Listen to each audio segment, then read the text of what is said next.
오늘은 사순절을 맞이해서 다시 사명의 자리로라는 제목으로 은혜의 말씀을 나누도록 하겠습니다. 우리가 인생을 살아가면서 항상 이런 질문을 할 때가 많죠.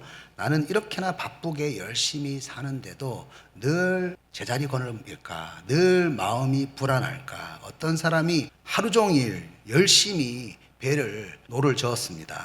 땀이 나고 팔이 아플 정도로 정말 죽을 힘을 다해가지고 인생의 노를 저었어요. 그런데 저녁이 되어서 보니까 배가 제자리에 있는 거죠. 얼마나 이제 힘이 빠지겠습니까? 우리들도 이런 상황에 놓여 있을 때가 많지요. 그래서 이 사람이 왜 배가 제자리가 되었을까? 내가 이렇게 열심을 다했는데 그 원인이 도대체 무엇일까? 그제서야 배를 둘러보게 되었는데요. 글쎄 물속 깊은 곳에 닷이 있지 않습니까? 그 닷을 올리지 않았다는 사실을 그제서야 알게 되었습니다. 그렇습니다. 항상 우리 인생에는 순서가 있습니다. 닷을 올리고 난 다음에 노를 져야 합니다. 닷을 올리는 순서를 잊어버리거나 생략을 해버린다고 한다면은 아무리 노를 열심히 젓는다고 하더라도 앞으로 나아갈 수가 없습니다. 우리 인생 신앙에도요, 살아가는 순서가 있습니다. 그래서 하나님은 오늘 본문 말씀을 통해서 오늘 내가 살아가는 순서가 맞느냐, 이것에 대해서 질문을 하고 있습니다. 창세기 1장에서 하나님께서 천지를 창조를 하시는데요. 그런데 하나님께서 사람을 언제 만드셨습니까? 가장 나중에 사람을 만드셨습니다. 여러분, 아이가 태어나기 전에 부모가 아이의 그 용품을 사는 것처럼 하나님은 사람이 살아가게 되는 세상을 먼저 만드셨습니다. 여기서 우리가 놀라운 사실을 한 가지 깨닫게 되는데요. 사람이 태어나기 전에 먼저 하나님께서 우리에게 다스리라고 하시는 사명이 존재했다는 겁니다. 하나님이 사람을 만드시고 처음 하신 말씀이 무엇일까요? 26절을 한번 보면은 하나님이 만드신 그 세상을 보여주면서 다스리게 하자, 이렇게 말씀을 하셨습니다. 그리고 27절에서는 혼자 다스리는 것이 아니죠. 함께 다스릴 수 있도록 동역자를 붙여주십니다. 그리고 28절에서 그렇다면은 이 세상을 어떻게 다스려야 하는지 아주 자세하게 다스리는 권세에 대해서 말씀을 해주시는데요. 이렇게 말씀합니다. 생육하고 번성하여 땅에 충만하라. 땅을 정복하라. 바다의 물고기와 하늘의 새와 땅에 움직이는 모든 생물을 다스리라 하시니라. 여기서 우리가 많이 오해하는 단어가 하나 나오지요. 바로 정복하라라고 하는 단어입니다. 많은 사람들은 이 정복하라는 단어를 오해해가지고 다른 사람들과 자연을 강제적으로 정복해도 된다, 이렇게 생각을 하는데요. 여러분, 정복하라는 뜻은 그런 뜻이 아닙니다. 정복하라는 단어는 원어로 카바시라고 하는데요. 질서를 세우고 통치한다는 뜻입니다. 그러니까 생명이 번성할 수 있도록 무질서한 그 환경을 질서 있는 환경으로 바꾼다는 겁니다. 울타리를 세운다는 그런 개념입니다.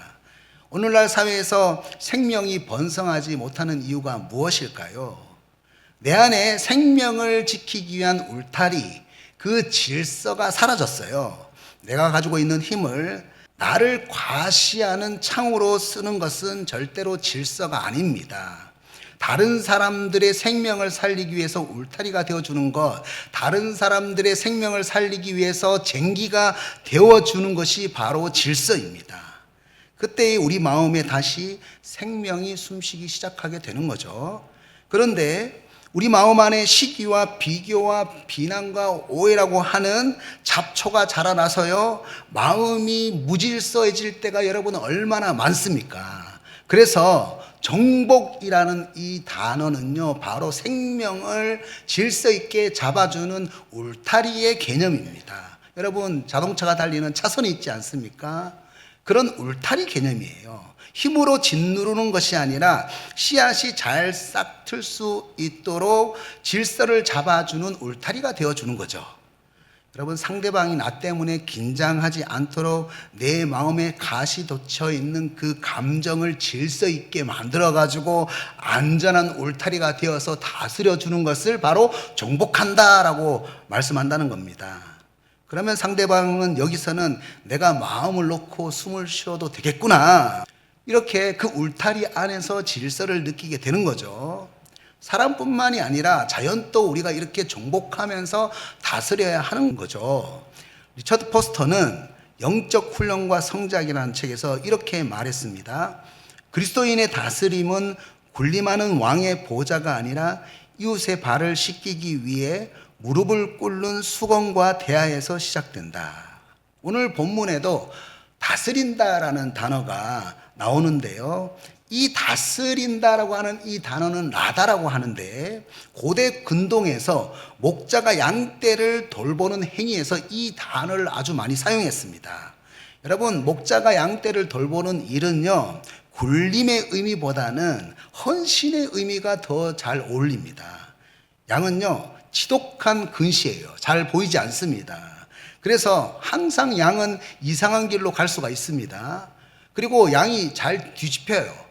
잘 뒤집히면요, 절대로 스스로 일어나지를 못합니다. 그러니까 한시도 양떼들에게 눈을 뗄 수가 없는 거죠. 그래서 양떼를 다스린다라고 할 때는 굴림이 아니라 헌신을 하면서 섬기면서 다스려야 하는 거예요. 그런데요, 창세기 2장 19절을 보면은요, 하나님이 아담에게 각 생물의 이름을 짓게 하셨어요. 부모가 아이의 이름을 짓지 않습니까? 이름의 뜻을 보면은요, 전부 다 좋습니다. 안 좋은 이름의 뜻이 없어요. 그런데 우리가 그 좋은 이름을 불러주지 못할 때가 얼마나 많습니까? 우리가 진짜 정복하고 다스린다는 그 의미를 잃어버리게 되면은요, 우리들은 다른 사람들의 진짜 이름, 하나님의 형상입니다라는 그 이름을 불러주기보다는 너는 왜 하는 일마다 그렇게 하느냐, 너는 아무런 쓸모가 없다, 저주의 말을 내뱉기 시작합니다. 당신은 하나님의 형상입니다 라고 얘기해야 되는데 그렇게 저주의 말을 내뱉기 시작한다는 거죠.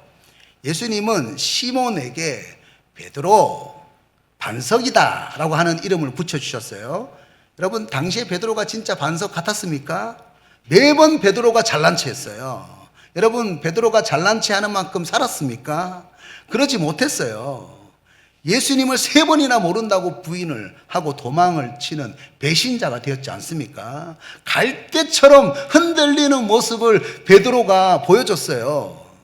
예수님은 이 사실을 이미 다 알고 계셨습니다. 그런데도 베드로라고 흔들리지 않는 반석이라고 말씀해 주셨어요. 흔들리지 않는 반석이 되게 하겠다. 예수님께서 사랑으로 베드로라는 반석이라는 이름으로 가꾸어 주겠다, 정복하고 다스려 주겠다는 그런 의미로 베드로라고 말씀을 하셨습니다.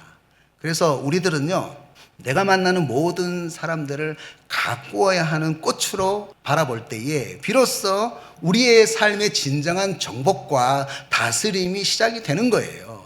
그런데요, 오늘 본문을 보면은요, 참 재미있는 순서가 한 가지 나옵니다. 아까 전에 제가 서두에 인생의 순서가 중요하다고 하지 않았습니까? 오늘 본문에 보면 아주 재미있는 순서가 나오는데요, 26절에서 28절까지 정복하고 다스리는 하나님 나라의 사명에 대해서 말씀을 하신 다음에 비로소 29절 말씀이 등장을 하는데요, 29절을 보시면 이렇게 말씀을 합니다. 하나님이 이르시되 내가 온 지면에 씨 맺는 모든 채소와 씨 가진 열매 맺는 모든 나무를 너희에게 주노니 너희 먹을 거리가 되리라. 여러분, 오늘 본문을 통해서 어떤 순서가 보이십니까? 정복하고 다스리는 사명에 대해서 먼저 나온 다음에 먹을 거리에 대해서 언급하는 순서가 등장을 합니다. 설교 서두에 닷을 올리지 않고 열심히 노를 젓는 사람이 많다고 말을 했지 않습니까? 여러분, 순서가 바뀌게 되면 아무리 열심히 살아도 힘만 빠지게 되는 거죠. 마찬가지로 사명의 닷을 올리지 않고 열심히 먹을 것만 위해서 살아가는 사람들이 얼마나 많은지 모릅니다. 그런데 왜 우리는 자꾸 이 순서를, 하나님이 정해주신 이 순서를 바꾸게 될까요? 왜 우리들은 사명을 먼저 생각하지 않고 먹을 것에 완전히 집착하고 매몰되어서 살아가게 될까요? 그 이유는 바로 염려 때문입니다. 염려는 믿음이 없다는 걸 말하거든요. 우리들은 거대한 역점만을 계산을 하면서요, 결과를 계산하는 거예요. 오늘 내가 돌봐야 하는 그 작은 일과 관계에 대해서는 우습게 여길 때가 정말로 많습니다. 그 결과만 계속 계산하게 되니까 염려하고 걱정을 하게 되는 거예요.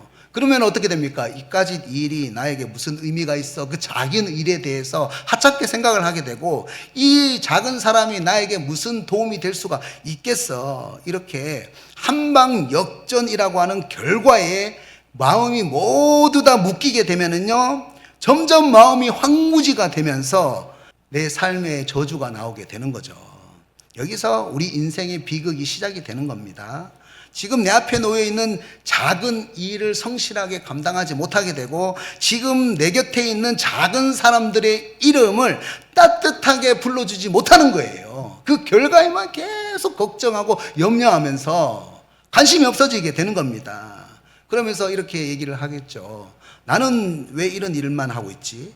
나는 왜 이런 사람들만 만나고 있지? 이렇게 내 마음에 영혼이 피폐해지는 거죠. 붕괴가 되는 겁니다. 여러분, 내가 해야 하는 일이 있고요, 하나님이 하셔야 하는 일이 있어요. 그런데 우리는 항상 이 두 가지를 순서를 바꾸어서 하려고 하는 거예요. 하나님이 하셔야 되는 그 결과에 대해서 계속 염려하고 걱정을 하면서 내가 해야 할 일을 하지 못하는 거죠. 하나님 만드실 결과를 내가 먼저 계산하려고 하니까 염려되고 걱정이 되는 거예요. 마태복음 6장 27절을 보면은요, 예수님께서 이렇게 말씀을 하셨어요. 너희 중에 누가 염려함으로 그 키를 한 자라도 더할 수 있겠느냐? 혹시 지금 내가 어떻게 할 수 없는 결과에 대해서 염려하고 걱정하는 그 마음 때문에 머릿속이 너무 복잡한 거죠. 그리고 마음이 지치는 거죠. 그래서 하나님께서 나에게 맡기신 그 작은 일과 작은 관계를 소중하게 만들지 못하고 있지는 않습니까? 여러분, 이스라엘이 이집트에서 노예로서 정말로 힘들게 살았습니다.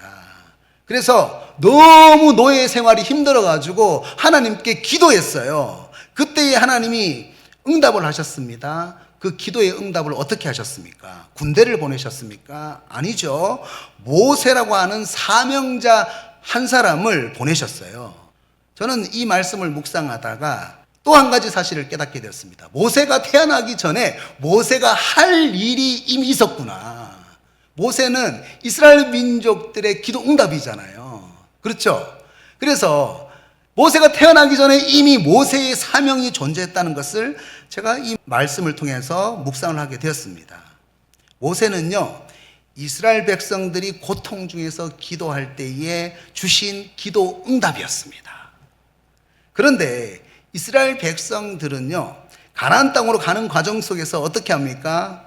환경에 대해서 또 모세에 대해서 계속 원망을 하고 불평을 했습니다. 우리들도 하나님께 사명을 감당하기 위해서 기도를 했을 때에 일과 관계에 대해서 응답을 해주시지 않습니까?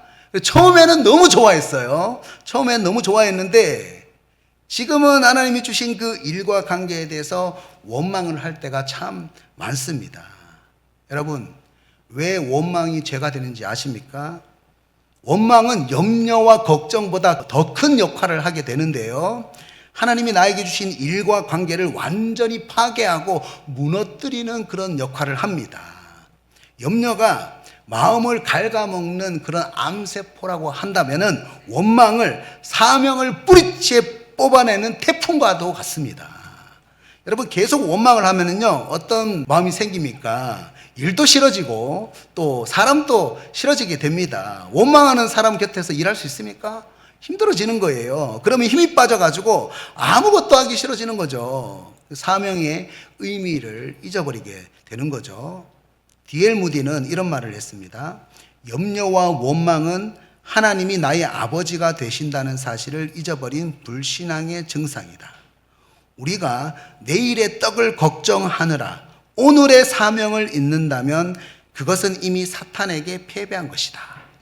이렇게 사탄 마귀는요, 자꾸 우리들의 일과 관계 속에서 염려와 원망이라고 하는 그 독을 타가지고 사명을 마비시키는 그런 일을 한다는 거예요.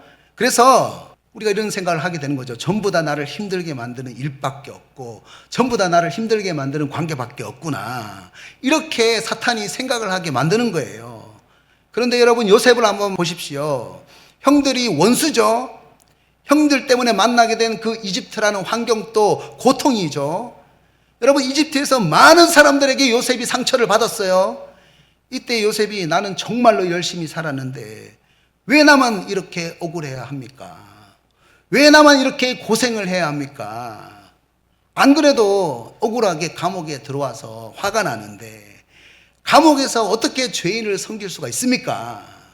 이렇게 요셉이 모든 일과 관계를 하찮게 여겼다면요, 요셉은 원망과 염려에 계속 빠져 있게 되었을 겁니다. 그런데 요셉은요, 감옥 가운데에 계속 성실하게 그 작은 한 사람 한 사람을 잘 돌봤다는 거예요. 그 작은 일과 관계를 소중하게 생각하면서 하나님 앞에 훈련을 받았다는 겁니다. 여러분, 하나님은 요셉을 억울함 가운데 두셔서 작은 일과 그 작은 관계를 얼마나 소중하게 여길 수 있는지 그 사명에 대한 훈련을 하셨습니다. 그래서 요셉이 총리가 되었을 때에 사명에 대한 훈련을 받게 되니까 일과 관계를 바라보는 그 해석이 바뀌게 되는 거죠. 창세기 45장 5절에서 이렇게 말하죠. 하나님이 생명을 구원하시려고 나를 당신들보다 먼저 보내셨나이다. 먼저 보냈다. 사명을 깨달은 거죠. 요셉이 사명을 깨닫게 되니까 모든 어려웠던 그 일과 관계들이 다른 사람들을 잘 섬기고 다스리기 위해서 훈련하는 과정이었구나. 하나님의 학교였구나. 하나님의 사명을 가르치는 학교였구나. 이렇게 해석을 하게 되는 거죠. 교회를 헬라어로 에클레시아라고 하는데요. 여러분, 에클레시아가 무슨 뜻입니까? 밖에서 불러낸 사람들, 어두운 곳에서 빛으로 불러낸 사람이 에클레시아입니다. 교회죠. 예수님께서 죄악된 세상에서 우리를 불러내셨습니다. 그리고 난 다음에 어떻게 하십니까? 다시 어두운 곳으로 보내셔서 그것을 변화시키라고 우리에게 사명을 주셨어요. 여러분, 어두운 곳에 가서 빛이 되는 것이 쉽습니까? 변화시키는 것이 쉽습니까? 절대로 쉽지 않습니다. 그래서 하나님은 지금 내가 염려하고 걱정하고 원망하지 않고 작은 일과 작은 관계에 대해서 얼마나 성실히 감당할 수 있느냐, 그 사명에 대해서 훈련을 하신다는 거죠. 시험을 하면서 훈련을 하신다는 거죠. 내가 어두운 환경에서 정말로 잘 정복하고 다스릴 수 있는지, 그것이 어디에서 훈련이 됩니까? 여러분이 작은 일과 관계를 만날 때에 여러분의 사명이 훈련된다는 거예요. 내 안에 있는 어두운 성품이 사명의 성품으로 훈련이 된다는 겁니다. 이렇게 진짜 사명자로서 잘 다스릴 수 있도록 하나님께서 그런 어려움 가운데에 모든 독을 다 제거하신 다음에 그 다음 단계로 진행할 때가 정말로 많습니다. 그래서 우리들은요, 어떤 어려움 속에서도 염려와 걱정과 원망이라고 하는 그 독소 때문에 하나님이 나에게 맡기신 그 작은 일과 작은 관계에 대해서 소홀하게 여기지 않도록, 하찮게 여기지 않도록 내 마음을 자꾸 훈련해야 되는 거죠. 여러분, 시편 67편은요 구약의 주기도문이라고 하는데요, 여러분 집에 가서 다시 한번 읽어보십시오. 하나님 나라의 사명에 대해서 나옵니다. 2절에서 5절까지 또 마지막 7절이 계속 같은 말씀을 합니다. 하나님 나라, 사명에 대한 말씀을 계속합니다. 특히 4절에서 오늘 본문하고 똑같이 다스린다라고 하는 그 단어가 나오는데요, 주는 민족들을 공평히 심판하시며 땅 위의 나라들을 다스리실 것임이니이다. 아멘. 하나님은 세상을 공평하게 재판을 하십니다. 할렐루야. 공평하게 다스리십니다. 그런데 우리 안에 욕심 때문에 우리들은 사람을 공평하게 다스리지 못할 때가 많잖아요. 사람을 차별할 때가 얼마나 많습니까? 우리 안에 있는 그 욕심 때문에 원망하고 염려하고 걱정하면서 여러분, 짜증을 내면서 얼마나 작은 관계에 대해서, 작은 일에 대해서 우리가 소홀하게 여길 때가 많습니까? 여러분, 그래서 우리가 무엇을 잃어버리게 됩니까? 5절을 보면은요, 찬송을 잃어버리게 되는 거예요. 찬송을 잃어버리게 되는 거예요. 우리는 어떤 어려움 가운데서도 작은 일과 그 작은 관계 속에서 성실하게 일하면서 찬송을 부를 수가 있어야 합니다. 그렇게 정복하고 다스릴 수가 있어야 된다는 거예요. 저는 가끔 그 성도들의 사업장에 신방을 할 때가 있는데, 갑자기 이제 찾아갔을 때에 찬송을 부르면서 일하는 성도를 만날 때가 있어요. 그러면은요, 제 마음에 힘이 생겨요. 신방을 가가지고 제가 힘을 받고 제가 신방을 받습니다. 다시 5절에서 이렇게 말씀을 하죠. 민족들이 주를 찬송하게 되어서 모든 민족들이 주를 찬송하게 된다, 이렇게 말씀하고 있지 않습니까? 우리들이 어려움 속에서 사람들을 차별 없이 공평하게 대하고 찬송하면서 살아가게 될 때에 나의 이런 모습을 보고 모든 민족들이, 많은 사람들이 주님을 찬송하게 된다는 거죠. 이렇게 시편 67편의 모든 말씀은 하나님 나라의 다스림의 권세, 사명에 대해서 이야기를 하는데요. 그런데 딱 한 절, 결론 부분이죠. 6절에서만 이렇게 말씀을 하십니다. 땅이 그의 소산을 내어 주었으니 하나님 곧 우리 하나님이 우리에게 복을 주시리로다. 그러니까 시편 67편 2절에서 5절까지 또 7절, 6, 9절이 모두 다 사명에 대한 말씀입니다. 딱 한 구절, 6절만 땅의 소산에 대한 말씀이에요. 6절만 먹을 것에 대한 말씀이에요. 우리가 사명을 감당할 때에 하나님께서 땅의 소산을 내어주신다는 겁니다. 먹을 것을 주신다는 거죠. 오늘 본문의 말씀의 순서와 완전히 똑같습니다. 여러분, 사명이 먼저이고 그 다음이 먹을 것입니다. 그런데 우리가 사명을 감당하지 못하는 것에 대해서는 신경을 쓰지 않고 먹을 것에만 염려하고 걱정할 때가 많다는 거죠. 여러분, 시편 67편에는요, 사명은 정말로 많이 언급을 하고 먹을 것은 딱 한 번만 언급을 합니다. 오늘 창세기 말씀도 사명에 대해서는 많이 언급을 하고 먹을 것은 딱 한 번만 언급을 합니다. 그러니까 무슨 말씀이죠? 사명만 많이 신경을 쓰게 되면은 나머지는 저절로 따라온다는 거예요. 마태복음 6장 33절에서도 뭐라고 말씀합니까? 그런즉 너희는 먼저 그의 나라와 그 의를 구하라. 그리하면 이 모든 것을 너희에게 더하시리라. 믿으십니까? 우리들이 이 말씀을 너무나도 잘 알고 있어요. 그런데 왜 우리가 순서를 바꾸어서 살게 될까요? 믿지 못하니까 순서를 바꾸어서 살게 되는 거죠. 믿지 못하니까 먹을 것만을 위해서 염려하고 걱정하고 원망을 하면서 지금 내 앞에 있는 작은 일, 작은 관계에 대해서는 무시하고 하찮게 여긴다는 거죠. 여러분, 우리들은요, 요행만을 바라면서 작은 사람을 무시할 때가 많은데요. 그런데 하나님은 그 작은 일을 통해서 복을 주실 때가 정말로 많습니다. 여러분, 이스라엘 민족들이 굶어 죽어가고 있을 때에 4명의 문둥병자를 통해서 기쁜 소식이 전달되게 하셨어요. 또 엘리야가 배고플 때에 사르갑 가부의 집에 가서 얻어먹으라고 하셨습니다. 미국의 그 한 호텔의 허름한 노부부가 방을 구하지 못하고 있었습니다.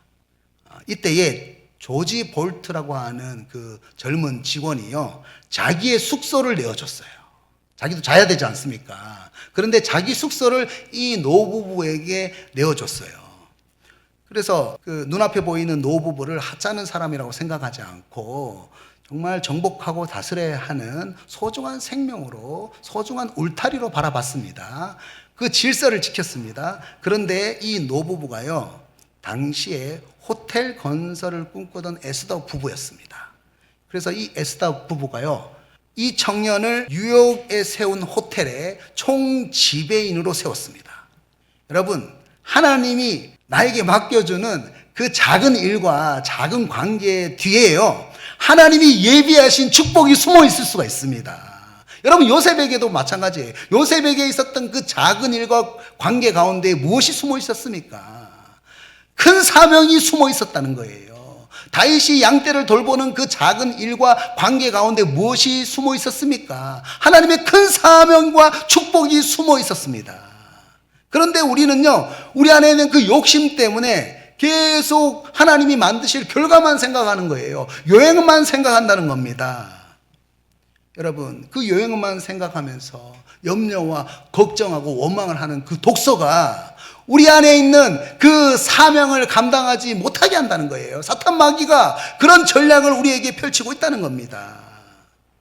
여러분, 이 독소가 우리의 눈을 가리게 합니다. 그래서 하나님이 내 곁에 붙여주신 보석 같은 그 사람들을 귀찮은 존재로 바라보게 만들고요, 내게 맡겨진 그 작은 일에 대해서 지겨운 밥벌이로 전략하게 만드는 거예요. 여러분, 지금 하나님께서 여러분에게 맡기신 일을 지겨운 밥벌이로 생각하고 있지는 않습니까? 여러분, 우리가 꾸준한 성실과 사랑으로 살아가야 됩니다. 한 방의 역전을 꿈꾸기보다는 내 가운데에 하나님께서 주신 그 모든 관계를 나의 이익을 위한 수단으로 생각하지 않고 사랑으로 대할 수 있는 그런 정복과 다스림이 우리 가운데 있을 때에 하나님께서 우리를 사용하신다는 거예요. 그래야지 우리 삶의 차별이 무너지고 정의가 세워지는 거예요.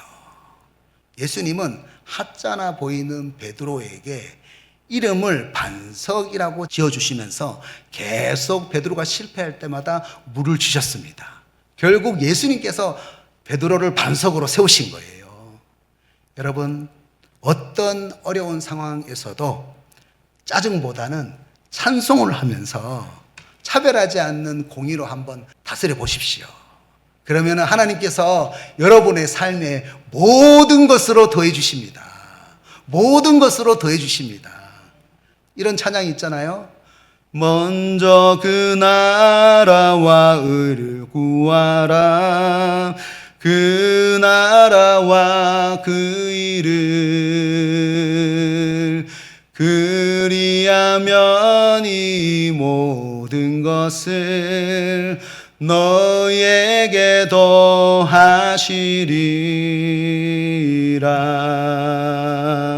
할렐루야.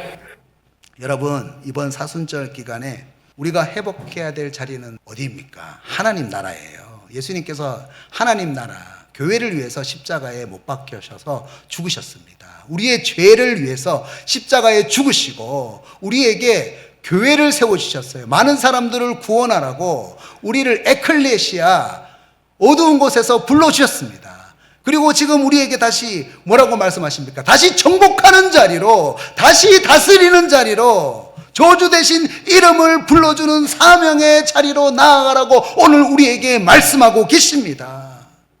여러분, 갈대 같던 베드로를 반석이라고 불러주신 예수님처럼 여러분 곁에 있는 그 사람을 내가 돌봐줘야 되고 내가 이름을 찾아줘야 되는 그런 아름다운 사람으로 불러주십시오. 여러분, 한 방의 역전이나 로또 같은 요행을 바라면서 오늘의 시간을 염려와 걱정과 원망으로 허비하지 말아야 합니다. 요셉이 감옥이라는 어둠 속에서 사명의 훈련을 받았던 것처럼 그 사명의 훈련 가운데의 작은 일과 관계를 소중하게 여겼던 것처럼 하나님은 오늘도 이 시간에 허름한 노부부의 모습으로 혹은 도움이 필요한 연약한 이웃의 모습으로 우리 곁에 찾아오실 수가 있습니다. 그때 우리는 이렇게 대답해야 됩니다. 주님, 내가 돌보겠습니다. 주님, 내가 사랑하겠습니다. 이렇게 내가 하나님께서 나에게 주신 그 작은 일과 관계를 소중하게 여기고 감당할 때에 하나님은 비로소 우리에게 땅의 소산 먹을 것을 공급해 주실 것입니다. 여러분, 오늘 꼭 기억하십시오. 사명 다음에 먹을 것입니다. 이 순서를 절대로 바꾸지 마십시오. 오늘 이 시간 이 말씀을 우리 마음에 새기시고 다시 사명의 자리로 나아가시기를 축복합니다. 축복합니다.